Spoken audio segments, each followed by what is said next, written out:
금 7장 13절입니다.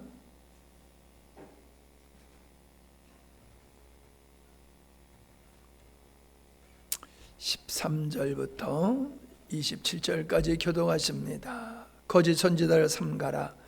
양의 옷을 입고 너희에게 나오나 속에는 노략질하는 일이라.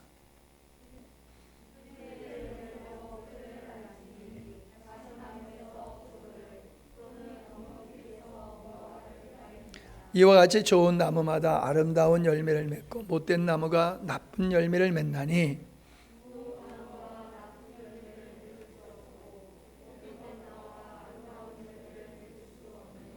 아름다운 열매를 맺지 아니하는 나무마다 찍혀 불에 던져지느니라. 나더러 주여 주여 하는 자마다 천국에 들어갈 것이 아니요 다만 하늘에 계신 내 아버지의 뜻대로 행하는 자라야 들어가리라.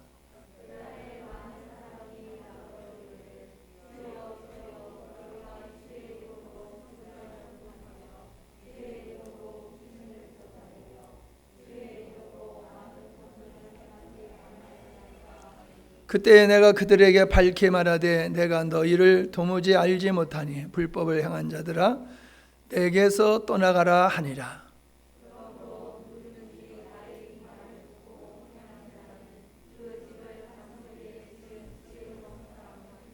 비가 내리고 창수가 나고 바람이 불어 그 집에 부딪히되 무너지지 아니하니 이는 주초를 반석 위에 놓은 까닭이요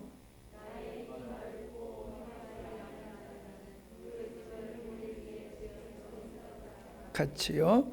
비가 내리고 창수가 나고 바람이 불어 그 집에 부딪힘에 무너져 그 무너짐이 심하니라. 아멘.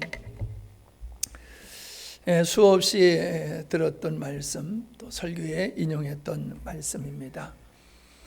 우리는 이 말씀을 하나님 말씀대로 순종하는 행위에 초점을 두고서 순종하는 믿음은 반석 위에 짓는 집과 같은 믿음이고 하나님 말씀에 순종하지 아니하는 것은 모래 위에 짓는 집과 같은 것이다. 이렇게 우리가 대부분 생각해 왔습니다. 그 틀린 것은 아니라고 봅니다. 그러나 그보다도 더 깊은 말씀이 여기 있는데 어떤 집을 짓는 것이냐라고 하는 그 집에 대한 이야기가 아니라 어디다가 집을 짓느냐라고 하는 기초에 관한 이야기지요. 이 기초, 어디다가 집을 짓느냐.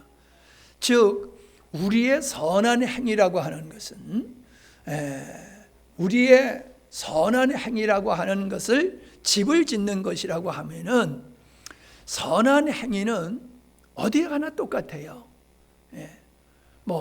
한국 사람의 선한 행위가 다르고 미국 사람의 선한 행위가 다르겠습니까? 선한 행위는 똑같지요. 집도 마찬가지지요. 겉으로 보면은 모래 위에 지은 집이나 반석 위에 지은 집이나 겉으로 보면 똑같아요. 문제는 뭐예요? 어디다 졌느냐라고 하는 것이죠. 어디다 졌느냐. 다시 말하면 우리의 선한 행위의 근거가 무엇이냐는 거예요. 중요한 얘기죠. 우리의 선한 행위가 어디에 근거를 둔 선한 행위냐라고 하는 거지요. 자, 기업체에서 기부 행위를 하는데 기부 행위를 좋아서 하는 것도 있지만 세금 혜택을 받기 위해서 기부하는 행위가 있지요. 사업체에서 그냥 우리는 헌금을 하는데 그게 또 정부에서 그렇게 혜택을 주니까는 혜택을 받는 거지만은 기업하는 사람들이 정말로 어려운 단체에다가 그렇게 협조하고 싶은 마음에서 하는 사람들도 있지만은 어쩔 수 없이 하는 경우도 있단 말이에요. 어쩔 수 없이. 연말에 불우이웃 돕기라든가 또 어려운 사람들 수해를 당했을 때에 그런 사람을 도와주는 거라든가 이런 선한 기부 행위가 겉으로 보면 다 똑같지만은 어떤 사람은 자기 이름 때문에, 체면 때문에 하는 사람이 있다는 거지요. 근데 진짜 사랑으로 하는 사람도 있고요. 그러니까 우리는 선한 행위 그러면 다 좋은 거야 이랬는데 주님은 아니야, 그게 아니야. 선한 행위라고 다 좋은 게 아니라 그 출발점이 어디냐, 근원이 어디냐, 어떤 동기에서 했느냐, 그것이 중요하다라고 지금 주님이 말씀하시는 것이다 라고 하는 겁니다. 그 선한 행위가 반석 위에 짓는 집과 같은 선한 행위는 곧 아버지의 뜻대로 행하는 자라야, 그랬죠? 아버지의 뜻대로 행하는 자, 주여 주여 하는 자마다 다 천국에 들어갈 것이 아니라 내 아버지의 뜻대로 행하는 자가 들어가리라 그랬잖아요. 하늘에 계신 내 아버지의 뜻대로 행하는 자가 들어가리라. 그러니까 우리의 믿음이, 우리의 선한 행위가 아버지의 뜻과 반드시 일치해야지 된다는 거예요. 아버지의 뜻 위에 세워진 선행, 아버지의 뜻 위에 뜻에 근거한 믿음, 그것만 주님이 인정하시는 것이라고요. 아버지의 뜻과 상관없는 믿음, 아버지의 뜻과 상관없는 착한 행위, 그것은 자기를 위해서 자기 이름을 드러내고 이름값 하려고 하고 선거에 나가서 표 얻으려고 하고 뭐 나중에 좋은 좀 어려울 때 부탁하면은 좀 도움을 얻을까 뭐 등등 그렇게 하는 것도 있다는 거지요.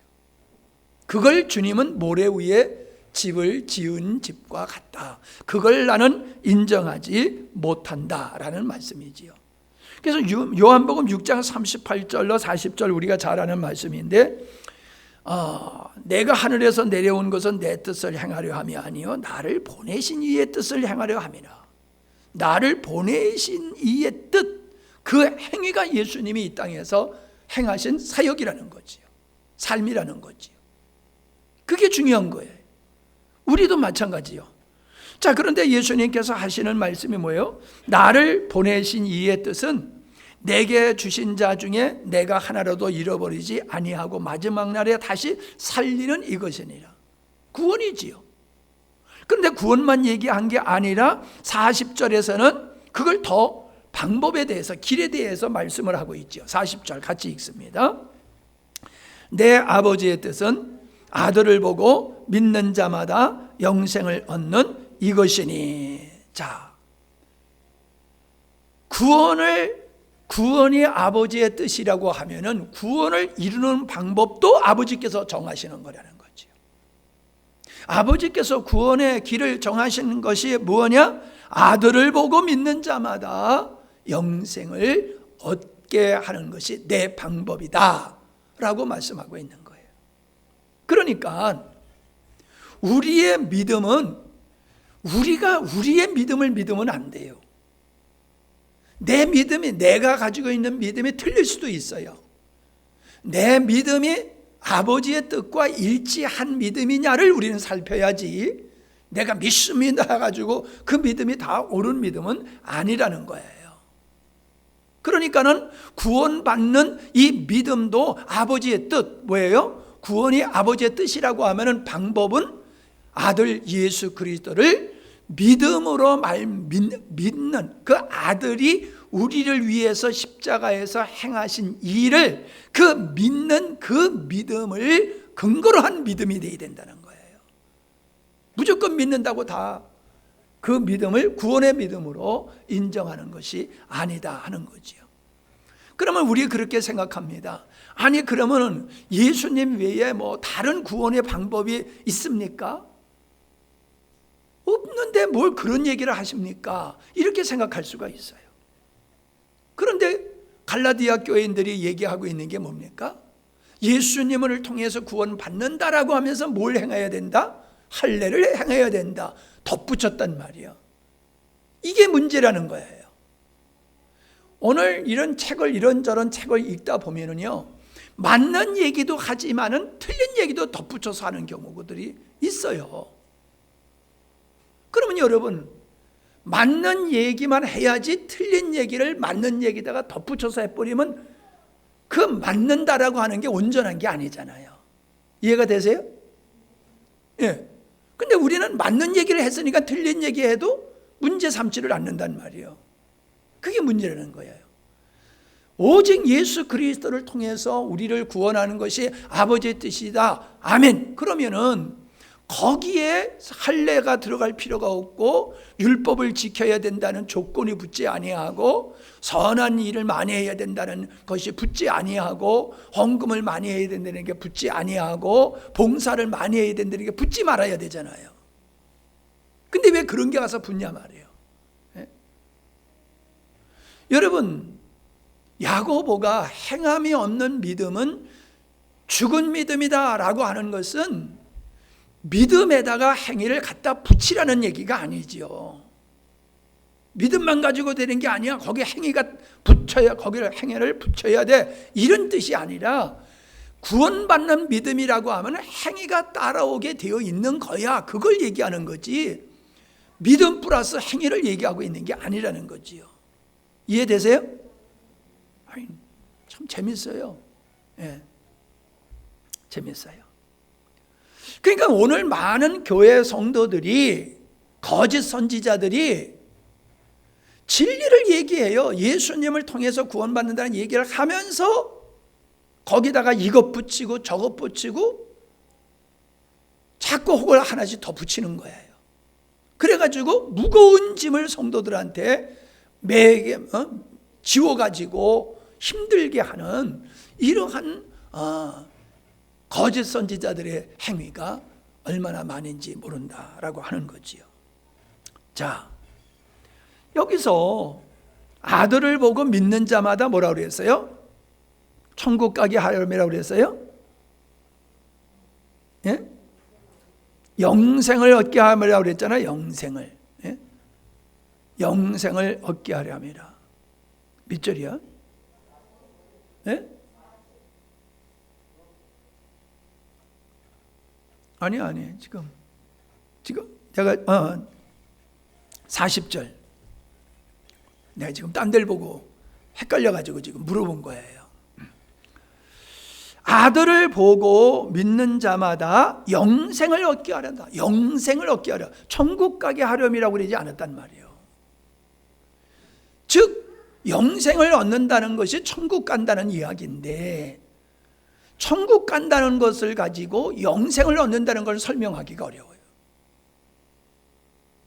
영생을 얻는다는 것이 천국 가는 거다 이렇게 말하기는 쉬워요. 근데 천국 가는 것이 영생을 얻는 것이다 라고 하면은 여러 가지로 부족해요. 영생은 하나님을 얻는 거지요. 하나님의 영원한 생명에 동참하는 거지요. 그게 영생이에요. 그러니까 거듭남이라고 그랬잖아요. 자녀로 다시 태어남이라고 그랬잖아요. 그러니까 이 영생을 어디서 잊어버렸습니까? 아담이 불순종을 통해 가지고 영생을 잃어버렸잖아요. 하나님으로부터 추방을 당했잖아요. 그 추방 당한 후에 하나님이 조치한 게 있어요. 선악과도 있었지만 무슨 나무도 있었다? 생명과 나무도 있었다 그랬죠. 생명나무도. 그 생명나무는 접근 금지. 접근 금지. 그래서 천사들을 시켜가지고 화영검을 들고 거기를 접근하지 못하도록 차단해 버렸다는 거지요. 그 생명나무의 열매를 먹기 위해서는 인간의 어떤 노력을 통해 가지고 그걸 먹을 수 있는 것은 아니라는 거지요. 그게 뭐예요? 구원은 인간의 노력으로 얻는 것이 아니라 예수 그리스도의 은혜로, 예수님이 십자가에서 이루시고 부활하심을 통해서 이루어 놓으신 것을 믿음으로 구원받는 거잖아요. 오직 구원은 다른 길이 없잖아요. 그거요. 똑같은 거예요. 그 바로 구원이라고 하는 생명을 얻는다라고 하는 것, 생명나무에 접근해서 그 생명나무의 과실을 먹게 된다는 것이 뭐냐? 주님의 생명의 회복이에요. 하나님으로부터 저주받고 추방당했던 그들, 그래서 원수되었던 그들이 예수 그리스도의 십자가의 보혈로 다시금 주님과 화목하게 되어지고 주님과 하나됨을 통하여 하나님의 생명에 참여하는 것이 생명나무 열매를 먹는 것이다. 그게 요한계시록에서 생명나무 과실이 철 따라 열린다고 그랬잖아요. 그 철 따라 열려지는 생명나무의 열매를 우리가 먹을 수 있다라고 하는 것이 바로 영생에 참여한 자의 모습을 이야기하고 있는 것이지요. 예, 이해되시죠? 자, 우리는 다시 한번 생각해 보여야 될 게 뭐냐면, 아담이 왜 생명나무의 접근을 차단받았느냐라고 하는 거죠. 하나님이 왜 아담이 생명나무를 먹지 못하도록 했느냐? 이게 굉장히 중요해요. 아담이 범죄했기 때문이잖아요. 그 범죄가 뭐예요? 선악을 자기가 기준이 되어서 자기가 스스로 선악을 판단하면서 자기가 하나님과 같이 살겠다는 거지. 자기 영광을 취하고 자기 행복을 취하고 자기 만족을 추구하면서 하나님과 상관없이 나의 만족과 행복을 위해서 살겠다는 길을 선택한 거잖아요. 그런 사람은 하나님의 생명에 접근할 수 없어. 그거예요. 잘생긴 사람은 못생긴 사람은 이런 게 아니란 말이에요. 오늘 우리가 예수를 믿지 않는 사람들은 아담이 선악과를 따먹는 동기하고 똑같은 거예요. 하나님 필요 없어. 아니 그냥 내가 착하고 선하게 살면 되지 뭐. 꼭 예수를 믿어야 돼? 그 말이 뭐예요? 내가 선악의 기준이 되어가지고 내가 선하다고 생각하는 대로 살아가면 되는 거지 꼭 예수를 믿어야 될 필요가 뭐가 있어? 요거는 아담이 선악과를 따먹는 거하고 똑같은 거예요. 그리고 사람들은 우리는 인간은 하나님의 영광을 위해서 지음을 받았어 그러는데 그게 싫다는 거예요. 아니 내가 왜 하나님 영광을 위해서 살아? 내가 수고해서 내가 노력해서 밥 벌어서 먹고 사는데 아니 나를 위해서 살지 왜 하나님을 위해서 살아? 그 하나님을 위해서 살기 싫다는 거예요. 그게 예수를 안 믿는 이유예요. 나는 하나님 위해서 살고 싶지 않아. 왜 헌금해? 왜 예배를 드려? 다 그거 귀찮아. 그냥 내가 좋으면 좋은 거야. 이게 아담이 선악과를 따먹을 때의 모습이 오늘 불신자들이 가지고 있는 모습과 똑같다는 거예요. 그 불신자들이 가지고 있는 그 마음의 상태가 아담의 모습이었고 아담이 생명나무에 접근할 수 없듯이 지금도 아담이 가지고 있었던 그런 의식을 가지고 있는 사람들은 생명이신 하나님 앞에 접근할 수가 없는 거지요. 하늘의 은혜를 입을 수가 없는 거지요. 그들에게는 철저히 차단되어 있어요. 오직 예수 그리스도라고는 한 길로만 생명이신 아버지 앞에 우리가 나갈 수가 있는데 그걸 거절하니까는 그들에겐 길이 막힌 거지요. 길이 막힌 거지요.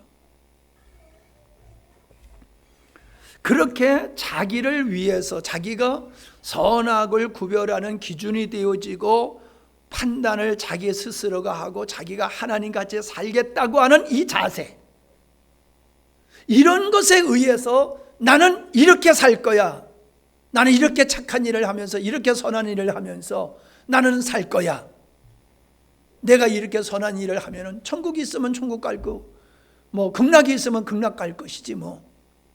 그러면서 자기의 선한 행위를 가지고 하나님의 생명나무에 도달하려고 하는 거지요. 천국 가겠다라고 하는 마음이 그런 거죠. 그게 유대인들이잖아요.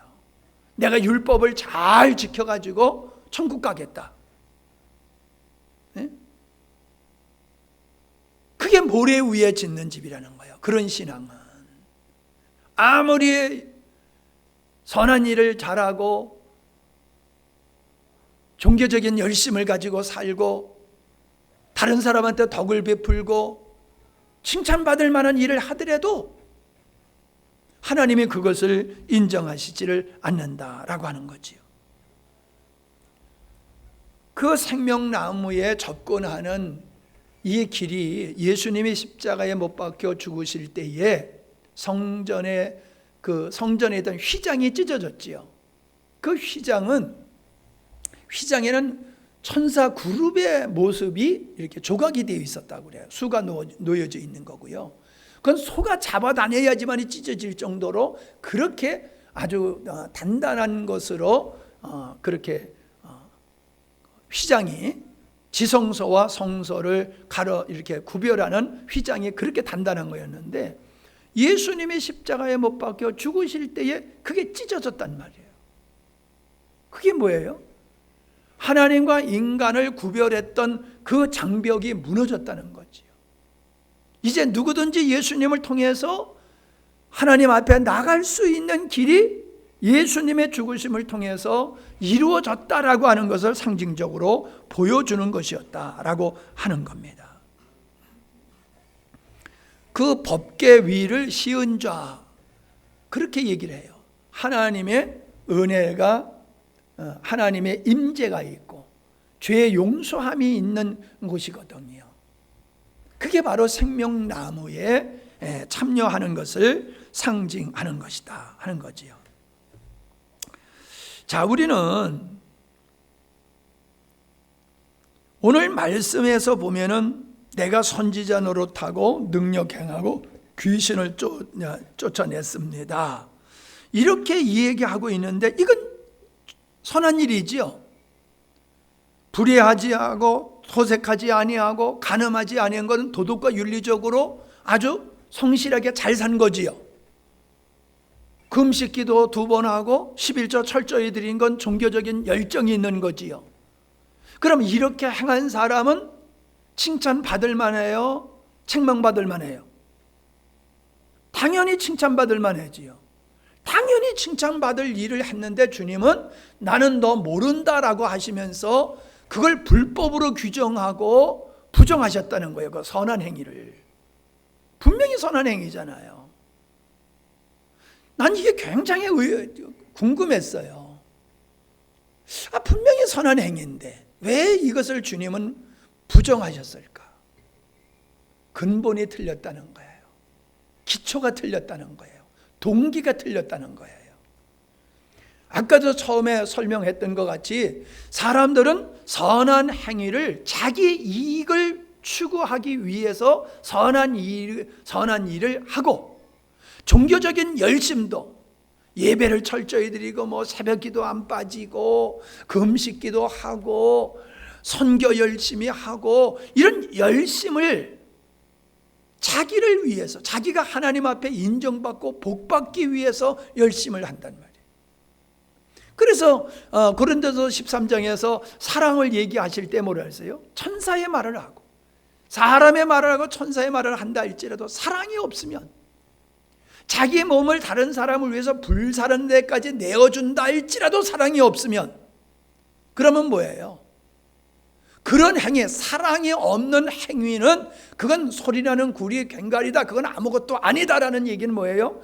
그 선한 행위가 사랑에 의해서 주님의 뜻에 의해서 시작된 것이 이루어진 것이 아니기 때문에 그거는 아무것도 아니다. 그냥 소리나는 괭가리 소리 정도 그런 것이지 그건 아무것도 아니다. 이렇게 주님이 바울이 말씀하고 있는 것이잖아요. 예, 우리는 바리새인의 선한 행위가 그리고 그의 경건한 것이 외형적으로 봤을 때에는 칭찬받을 만한 행위였었지만은 하나님이 봤을 때는 그거는 너의 영광을 얻기 위해서 한 일이 아니냐. 네가 사람들한테 칭찬받고 인정받기 위해서 한 일이지 않느냐. 왜? 그렇지 못한 사람 비난했잖아요. 나는 저 세리와 같지 아님을 감사하나이다 라고 한 말, 그리고 자랑했잖아. 난 이렇게 잘하고 있어요. 자랑했잖아요. 자랑하고 세리를 멸시했잖아요. 그게 뭐예요? 자기 의로 삼는 거지요. 도덕적으로, 윤리적으로, 종교적으로 열심히 선하고 착하고 경건하게 산 것을 자기 이익을 챙기고 자기 영광을 얻고자 하는 수단과 방법으로 했다는 거예요. 그러니까 선한 행위 자체가 목적이 어디 있는 거예요? 목적이 어디 있는 거예요? 자기에게 있는 거예요. 자기 영광. 자기 영광.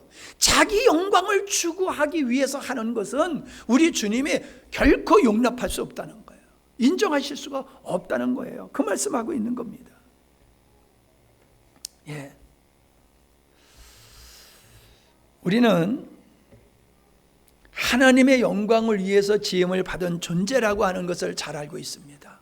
그러니까 사람의 본분은 뭐예요? 착한 일에 있는 게 아니라 하나님의 영광을 위해서 사는 데 있는 거지요. 먼저 우리 자세와 중심이 하나님의 목적이 되어야 된단 말이에요. 그분을 사랑해야 된단 말이에요. 그분을 신뢰하고 의지하고 전적으로 그분을 순종하는, 이것이 우리가 주님 앞에 주님의 영광을 위해서 사는 자의 모습이란 말이에요. 그게 행위 자체를 얘기하기 전에. 근데 안 그랬잖아요. 선한 행위라 할지라도 목적이 하나님이 아니고 자기가 목적일 수 있다 그랬잖아요. 그러니까 하나님의 영광을 위해서 하지 않는 그 어떤 선행도 하나님께서는 그거는 인정하시지를 않는 것이다. 자, 보세요. 마태복음 6장을 보세요. 아주 재미있어요. 마태복음 6장 1절. 사람에게 보이려고, 누구에게 보이려고? 하나님께 보이려고가 아니에요. 사람에게 보이려고 그들 앞에서 뭐를 행하지 않도록 하라? 너의 의를 행하지 않도록 주의하라. 그러니까 사람들한테 과시하려고, 인정받으려고 내가 선한 짓을 하려고 들지 말아라. 그리하지 아니하면 하늘에 계신 너희 아버지께 상을 받지 못하니라. 상을 받지 못한다는 건 인정하지 않는다는 거지요. 인정하지 않는다. 2절 보세요. 그러므로 이제 구제가 나오고 5절에서는 기도가 나와요. 2절에 구제가 나오는데, 구제할 때 외식하는 자가 기도를 구제를 외식으로 한대요. 왜요? 다른 사람이 나를 칭찬하도록. 그래서 구제를 하는 거예요. 이랬잖아요.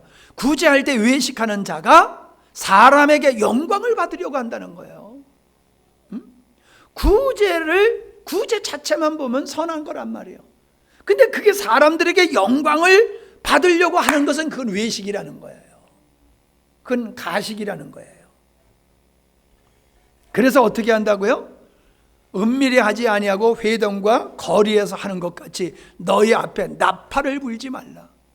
떠들어대지 말라는 거예요. 나 이런 일을 했어. 나 이런 일을 했어. 내가 교회에서 이런 일을 했어. 내가 직장에서 이런 일을 했어. 내가 어디에서 이런 일을 했어. 내가 이렇게 선한 일을 했어. 떠들지 말라는 거예요. 그건 사람 앞에 인정받으려고 하는 행위이기 때문에 그건 외식이고 하나님이 인정하지 않는다는 거지요. 그래서 구제할 때 어떻게 하라고 그랬어요? 오른손이 하는 것을 왼손이 모르게 하라. 네 구제함이 은밀하게 하라. 은밀한 중에 보시는 너희 아버지께서 갚으시리라. 그게 숨기라는 거예요. 구제한 너의 선한 행위를 나팔 불고 사람들한테 떠벌리지 말고 숨기라는 거예요. 숨기라는 거예요. 5절을 보세요. 기도가 나오죠. 기도도 외식이 나와요. 구제도 외식이 있지만 기도도 외식이 나와요. 그래서 수척한 척, 괴로운 척, 고통스러운 모습으로 그렇게 금식하지 말고 깔끔한 모습으로 금식하라고 그랬잖아요. 자, 기도도 외식을 하지 말라. 그들은 사람에게 보이려고 회당과 큰 거리 어귀에 서서 기도하기를 좋아하느니라. 은밀하게 기도하는 게 아니라 사람이 많이 다니는 사거리에 서서 손을 들고 흔들어 가면서 기도를 한다는 거예요. 이런 기도는 주님이 보실 때에 모래 위의 집이라는 거죠. 그건 불법이라는 거예요. 불법. 기도지만은 불법이라는 거예요. 여기에 말씀이 없지만은 예배는 안 그럴까요? 예배도요, 내가 은혜 받으려고 예배 드리면은 그건 목적이 하나님이 아니기 때문에 불법이 되는 거예요. 예배는 하나님께 드리는 거지요. 우리 요즘은 좀 다르지만요, 우리 어렸을 때는 노래하는 데가 없어요. 노래하는 데가 교회밖에 없어요. 그러니까 노래 좋아하는 아이들은 다 교회 다녀요. 성가대에 앉아요. 노래할 수 있는 것이 교회밖에 없으니까요. 그러면 여러분, 노래를 입으로는 찬양을 하는 거지만 속으로는 뭘 하는 거예요? 노래를 하는 거예요. 노래만 바뀌었지 찬양이 아니라 노래니까요. 내 기분 내려고, 나 즐거우려고, 내 기분 푸느라고 노래를 부르는 거예요. 근데 그 노래를 그냥 찬양으로 할 뿐이란 말이에요. 그런 찬양을 우리 주님이 받으시겠어요? 내가 왜 여러분 찬양하는 걸 그렇게 좋아하고 기뻐해요? 여러분의 중심이 주님을 기뻐하고 즐거워하는 마음으로, 주님 사랑하는 마음으로 찬양하니까는 나는 그게 좋아서 여러분 최고다 만날 그런단 말이에요. 예? 내가 노래 잘해가지고 사람들이 박수 받고 누구 잘해. 대부분 노래하는 사람들이요, 사람들 앞에서 하잖아요. 자기 혼자 노래해요. 사람들 앞에서 해가지고 사람들이 박수 받기를 원하면서 노래를 하잖아요. 찬양을 그렇게 하면 안 되는 거지요. 예배를 그렇게 하면 안 되는 거지. 헌신도 그렇게 하면 안 되는 거예요. 네? 그게 외식이고 그게 뭐예요? 모래 위에 짓는 것이다 라고 얘기를 하는 겁니다. 대부분 우리들은 드러나는 행위를 귀하게 여겨요. 다른 사람의 선한 일을 하고 자비를 베풀고 긍휼을 베풀고 어려움을 도무지 그냥 넘기지 못하고 어려운 사람을 참 자기 살배해 가지고 주듯이 그렇게 섬기는 사람을 보면요, 사람들이 다 박수를 치고 환호성을 지르고 그래요. 그런데요, 내가 아는 어떤 분은요, 자기의 약점에 대해서는 전혀 얘기를 안 해요. 자기 부족한 점에 대해서, 자기가 실패한 것에 대해서는 전혀 얘기를 안 해요. 철저히 자기의 연약함은 감춰요. 그러면 의심스럽지 않아요? 왜 자기의 연약함을 감추는가요? 자기의 실패를 왜 얘기를 안 하는가요? 자기 영광이 깎이니까. 자기 영광이 깎이니까는 자기의 약점을 얘기를 안 해. 실패를 얘기를 안 해. 좋은 것만 이야기하고 좋은 것만 드러내. 그게 뭐예요? 실상은 그분이 하는 얘기, 그런 사람이 하는 행위가 동기가 뭐예요? 자기가 영광을 받으려고 하는 거란 말이에요. 자기가. 사람들은 겉으로 드러나는 행위만 보고 박수를 쳐요. 우리는 이걸 분별할 줄 알아야 돼요. 주님은 그걸 분별하셨어요. 외식을 아셨어요. 중심과 행위가 다르다고 하는 것을, 목적이, 동기가 다르다는 것을 주님은 보셨어요. 그러니까 불법을 행한 자야라고 선언을 하신 것이죠. 오늘도 많은 사람을 속이는 사람들이 바로 외형적으로 드러나는 행위를 가지고 자기 속을 감추고 그런 걸 가지고 사람들에게 영광을 얻으려고 하는 사람들, 이런 속이는 사람들이 지도자예요. 대부분이 지도자예요. 지도자가 아닌 사람도 그렇지만 대부분 지도자가 더 그래요. 자, 뭐라 그랬어요? 그날에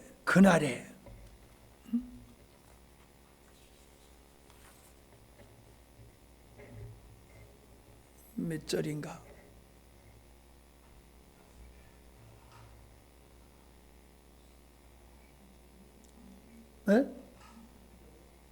22절. 그날에 많은 사람들이 그렇게 하지만은 주님이 결론적으로는 불법을 행한 자의 나를 떠나가라 라고 하고, 마지막에는 비가 오고 창수가 내림으로 말미암아 그 공력이 드러날 때가 있지요. 그러니까 그날이 어떤 날이냐? 심판 때가 있다는 거예요. 우리가 행한 행위가 주님의 근거, 주님이 근거가 되어서 한 것과 내 영광을 챙기기 위해서 한 것과, 이 땅에서는 사람들이 잘 모르고 헷갈릴 수 있지만은 주님이 반드시 그걸 심판하실 날이 있다는 거예요. 무효! 그럴 날이 있다는 거예요. 무너지든지 건재하든지 그날이 있다는 거예요. 우리는 사람을 속이면 영원히 은폐하고 감출 줄 알죠? 사람은 속일 수 있어도 하나님은 못 속이잖아요. 사람의 눈은 피할 수 있어도 하나님의 눈은 못 피하잖아요. 그날이 우리 앞에 있다는 거예요. 그날이. 오늘 우리는 그날을 바라보고 오늘을 살아야지, 오늘의 어떤 이익을 챙기기 위해 가지고 영광을 얻기 위해서 야삽하게 살아가는 건 그리스도인의 모습이 아니다라고 하는 겁니다. 자, 모래라고 하는 것은 와디라고 하는 말인데, 그 사막지대 가보면요, 나무가 하나도 없죠. 근데 비가 와요. 비가 왕창 오면은 그냥 막 물하고 모래하고 뒤범벅이 돼서 막 흐르지요. 그게 골짜기를 흘러서 막 흘러가다가 비가 딱 끊치면은 딱 굳어버려요. 그래서 사람들이 어디를 다니냐 하면은 그 길로 다니는 거예요. 골짜기로. 아스팔트까지 잘 돼 있잖아요. 모래가 막 실려가다가 딱 굳어버리니까는 아스팔트까지 잘 돼 있으니까는 길과 같은 거예요. 고속도로 같은 거예요. 산을 가려고 그러면 뭐 얼마나 험준해요. 근데 그 길이 너무 좋은 거예요. 모래라고 하는 것은 그걸 얘기하는 거예요. 그러니까 비가 안 왔을 때는 아주 거기가 단단한, 진짜 마차도 댕겨가 돼도 괜찮단 말이에요. 안 빠진단 말이에요. 그렇게 단단하단 말이에요. 근데 비만 오면 곤죽이 돼버린단 말이에요. 그런 모래 위에 집을 진 거다, 그렇게 말씀하시는 거예요. 그러니까 오늘날 많은 사람들이 그렇게 확신 있게 내가 이렇게 살면 돼, 자기 확신이죠. 자기 확신. 그 자기 확신이 모래와 같다는 거예요. 그건 한순간에 무너질 수 있는 것이다. 우리는 그걸 보고 살아야지 당장 눈앞에 있는 어떤 것만 바라보고 살면 안 된다라고 하는 거지요. 자, 그래서 거짓 선지자에 대한 이야기를 하시는 거지요. 거짓 선지자를 조심해라. 그들의 외형은 양이지만 속은 일이다. 왜 양의 탈을 쓰고 있느냐? 노략질하기 위해서다. 강도는 돈을 뺏기 위해서 강도짓을 하지요. 근데 거짓 선지자는 돈을 뺏기 위해서 거짓 선지자 노릇하는 게 아니지요. 영혼을 도둑질하는 거예요. 영혼을 도둑질하는 거예요. 자, 뭐라고 그랬어요? 열매를 보아서 나무를 알 수 있다. 그러니까는 나무를 봐야 된다는 거예요? 열매를 봐야 된다는 거예요?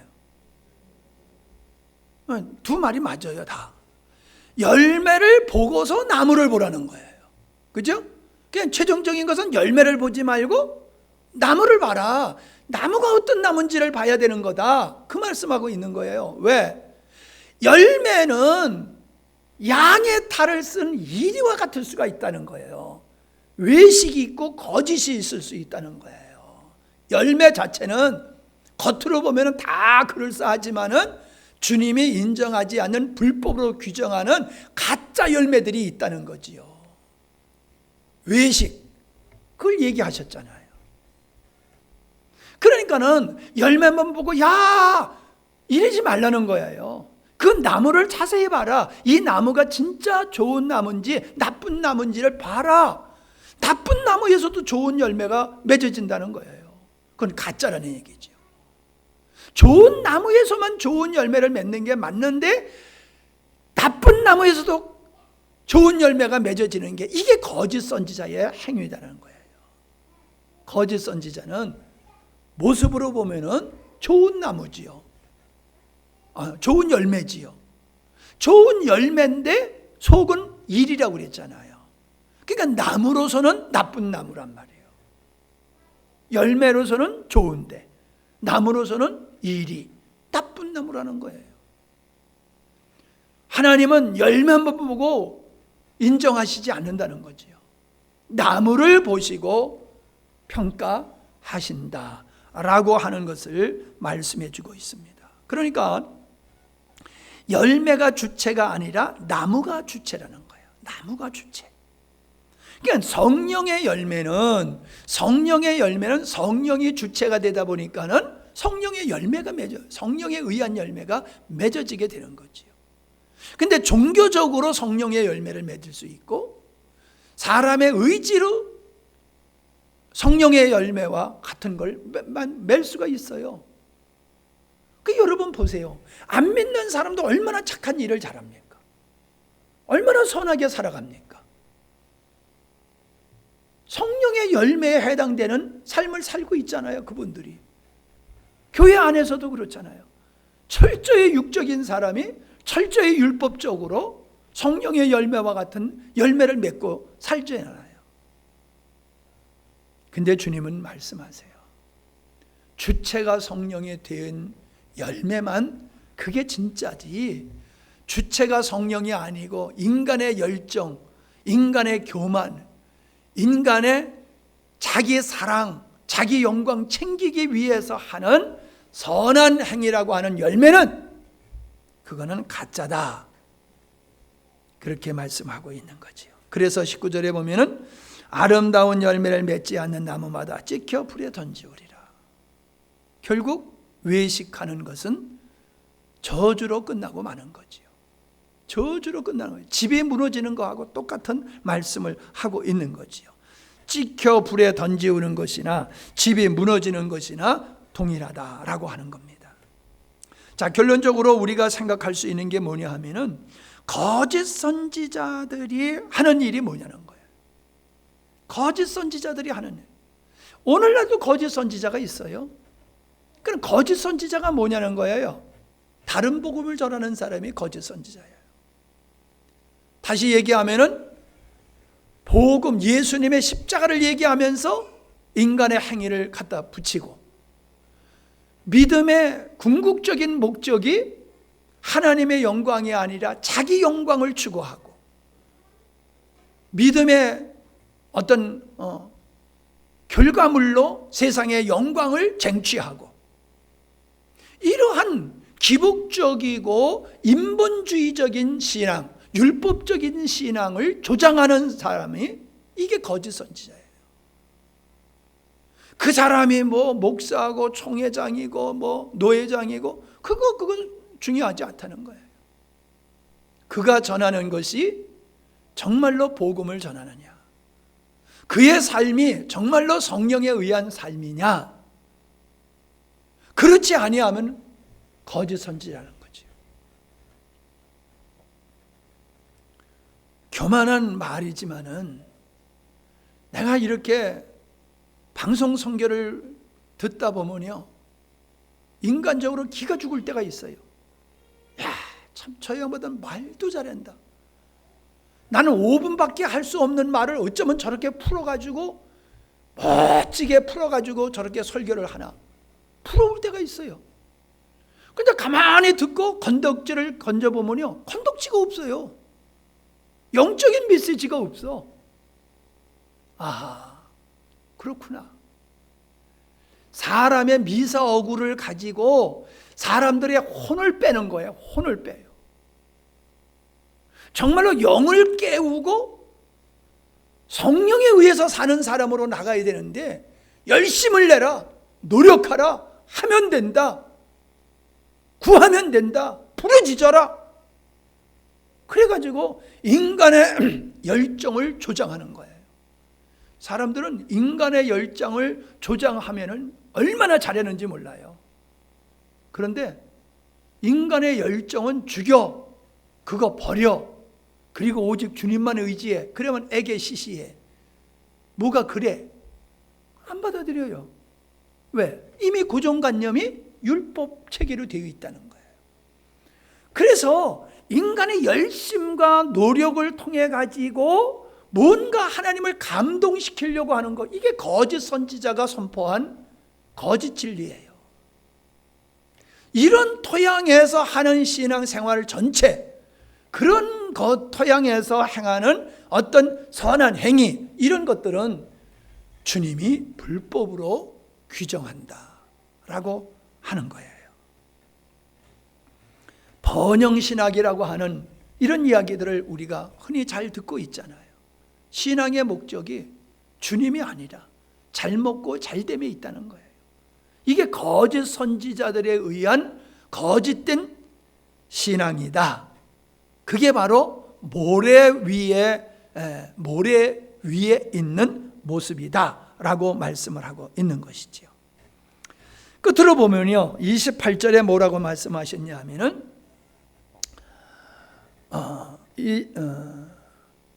아니 맞나? 28절. 예수께서 이 말씀을 마치심에 무리들이 그의 가르치심에 놀랐어요. 예수님의 가르침에 놀랐어요. 왜 놀랐을까요? 기존에 자기들이 알고 있었던 것과 달랐다는 거예요. 기존의 서기관들과 바리새인들이 가르쳤던 가르침과 전혀 달랐다는 거예요. 서기관들과 바리새인들은 인간의 열정을 조장했지만은 예수님은 반대로 인간의 열정은 그건 똥이야, 그건 버려야 될 거야. 바울은 그거를 해로운 거라고 얘기를 했잖아요. 전혀 다른, 바리새인들이 그동안 가르쳤고 서기관들이 가르쳤던 것과 전혀 다른 차원의 말씀을 예수님이 행하셨다는 거예요.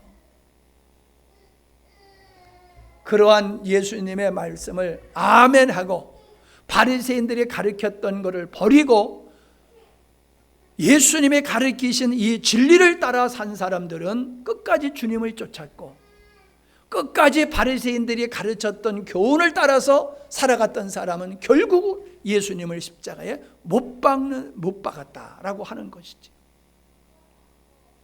어떻습니까, 여러분?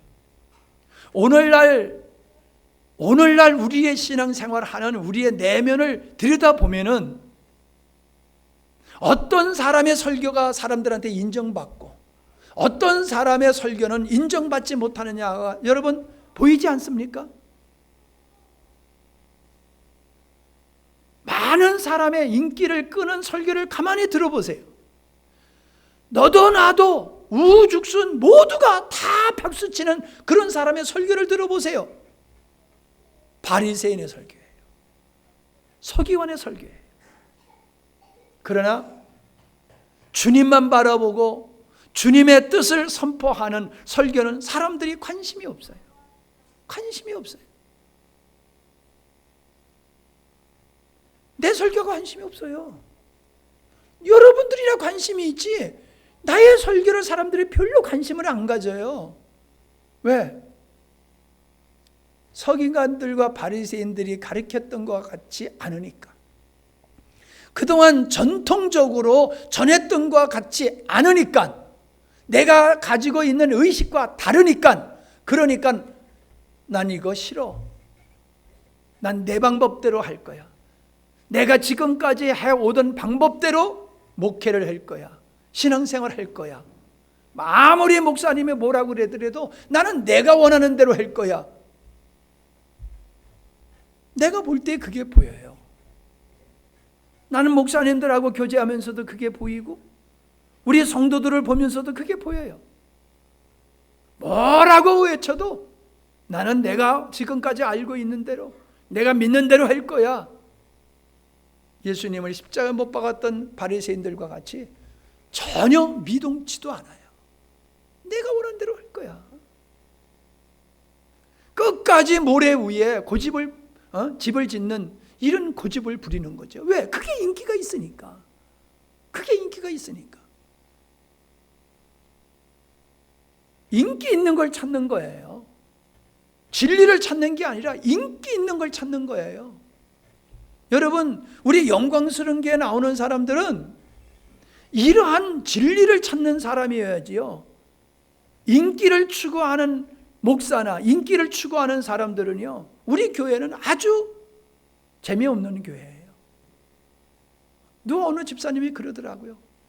참, 목사님 말씀 처음 들으니까 되게 딱딱하고 아주 듣기 힘들고 어려운데 가만히 들어보니까는 여기 진리가 있고, 이게 맞더라. 그러면서 영혼이 내 팬이 됐어. 영혼이 내 팬이 됐어. 사람에게 인기를 얻으려고 하는 설교나 그런 목적으로 신앙하는 사람은 우리 교회의 가치를 몰라요. 목사님의 설교의 가치를 몰라요. 그냥 외형적인 것만 보고 평가해서는 안 돼요. 나는 우리 교회가 영광스러운 교회가 되려고 하면은 바리새인의 교훈을 버리고 예수님께서 주신 교훈을 따라 믿음의 생활을 하는 사람들을 통해서 영광스러운 교회가 되는 거지, 숫자가 많아서 영광스러운 교회가 되는 게 아니라는 거예요. 적어도 그런 사람들로 이루어진 교회, 그런 사람들이 세울 수 있는 교회가 영광스러운 교회지, 바리새인의 교훈을 따라서 자기 영광을 취하는 그런 목적을 가지고 신앙생활하는 사람은 들놀이지 주님이 원하는 교회를 건축하는 사람들이 아니라는 거예요. 교회를 얼마나 다녔느냐, 신앙생활을 얼마나 오래 했느냐, 성경을 얼마나 아느냐, 그거 소용없어요. 네? 내가 그러잖아요. 바리새인들이 성경을 달달달달 외워도 예수님을 자기들이 죽였다고요. 성경을 껍데기만 문자적으로만 많이 아는 게 무슨 의미가 있어요? 그건 전혀 의미가 없어요. 의미를 알아야 돼요. 진리를 알아야 돼요. 본질을 알아야 돼요. 이 수요일 밤에 참석하신 여러분들, 오늘도 집에서 방송을 통해서 말씀을 들으시는 여러분들, 몇 분이나 오늘 이 저녁에 선포하는 말씀을 듣는지 모르겠어요. 수요일 날 못 나와서 못 듣는 사람은 집에서라도 들어야 되고, 아니면 나중에라도 들어야 되는데, 조회수를 보면은 아예 안 들어. 조회수가 많아야 될 거 아니에요. 왜? 나오지 못하는 수가 많으니까는 조회수가 많아야지 맞는 거 아니에요. 그죠? 코로나 때문에 못 나온다면, 그러면은 집에서 반드시 들어야 되고 나중에라도 들어야 되는 게 맞잖아요. 근데 아예 안 듣잖아요. 그러니까 내가 하는 얘기요, 코로나가 핑계지, 진짜 신앙은 아주 코로나를 핑계 삼아서 아주 그냥 멍석 피고 자리 피고 들어놓는 거라 내가 그러는 거잖아요. 진짜 코로나 때문이라고 하면요, 집에서 더 열심히 주님과의 친밀한 관계를 갖고 말씀을 듣고 묵상하고 그런 시간들을 가져야지 그게 맞는 거예요. 안 듣잖아요. 그게 뭐예요? 겉으로 보면 아주 멋있는 집을 짓는 것 같지만은 실상은 그동안 신앙생활했던 것이 모래 위에 집을 짓는 것 집을 짓는 거였다는 것이 증명되는 거잖아요. 코로나를 통해서. 코로나를 통해서 그게 증명되는 거예요. 나는 진리를 알아갈수록, 복음을 알아갈수록 사람의 숫자에 연연하지 않습니다. 사람의 숫자에 연연 안 하게 돼요. 몇 명이 모이는 교회냐가 중요한 게 아니라 내가 바른 복음을 전하고 우리 교회에 나오는 사람들은 그 바른 복음에 목숨을 거는 사람들, 거기에 나는 중심을 두고 목회를 하지, 어떻게 하면 사람 많이 모을까? 그거에 난 신경 안 써요. 점점 그쪽에 신경 안 써요. 다 떠난다 할지라도 나는 이 진리를 알기 때문에 이 길에서 벗어날 수가 없어요. 근데 여러분이 나에게 위로가 되는 거예요. 여러분들이 아멘하고 주님의 교훈을 따라서 영적인 원리의 믿음의 생활을 추구하는 여러분들이 있기 때문에 내가 위로를 받고 힘이 나고 목회할 맛이 있고 소망이 있고 희망이 있고 그런 겁니다. 할렐루야. 기도하십시다. 하나님 아버지, 참으로 그동안 우리가 반석 위의 집과 모래 위의 집에 대한 깊은 차원의 말씀을, 진리를 깨닫지 못했었는데 참으로 오늘 이 수요일 밤 많은 영혼들은 아니지만은 참 주님 사랑하는 형제자매들과 한 식구가 이 은혜를 나누게 하시니 참 감사합니다. 이 말씀이 바람과 같이 스쳐 지나가지 않게 하시고 우리의 심령에 인격이 되게 하시고 우리의 존재가 되게 해 주시옵소서. 예수님의 이름으로 기도하옵나이다. 아멘.